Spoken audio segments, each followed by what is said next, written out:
the capacity to understand or feel what another person is experiencing from within their frame of reference or to imagine oneself in another person's position at a certain moment is called empathy. An empathetic person can see things from another person's perspective and share their emotions. For example, if someone was ill, even if you were having a great day, you would be able to feel their distress and instantly decide to take care of them. The same happens when someone has a reason to feel excitement, amusement, happiness, or joy. Seeing their reaction will make you feel the same way.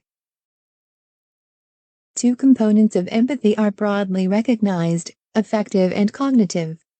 Affective, or emotional, empathy is the ability to feel what others are feeling. If someone is stressed or angry, you might mirror those emotions.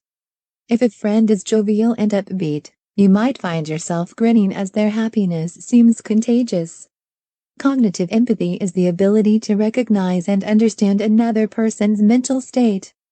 It gives you insight into the other person's perspective and emotions.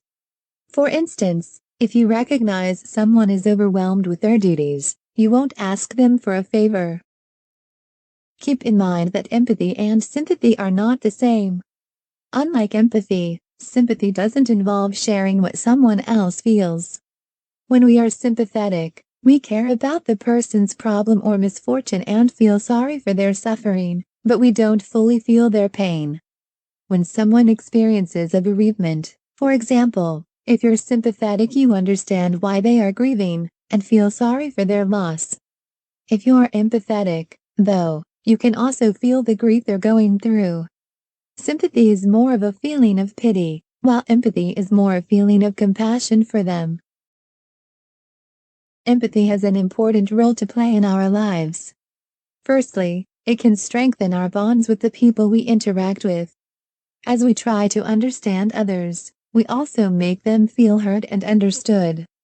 They're then more likely to take the time to empathize with us as well.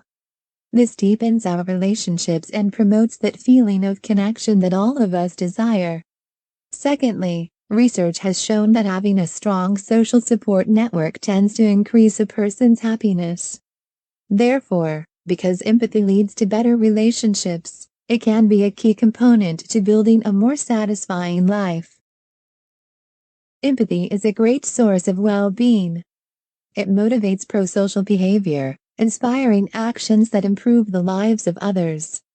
These actions include anything from donating to a charity to encouraging a friend who lacks self-confidence to simply comforting someone with a hug.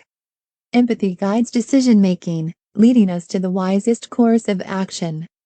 Moreover, empathy is useful in reducing burnout by allowing for more effective communication and collaboration, even in challenging environments or situations. It helps diffuse conflict by preventing criticism or cruelty and facilitating compromise. Can we cultivate greater empathy? Empathy is partly innate and partly learned. Therefore, finding the right level of empathy can take practice. Whether you are helping a colleague or comforting a loved one, being emotionally fit, staying away from your own negative thoughts, will truly help you to be more empathetic. To improve your empathy, be prepared to listen attentively and effectively, be sensitive to other people's feelings and avoid becoming judgmental when trying to relate to their experience or emotional reality. Remember that being connected with others improves our well-being too.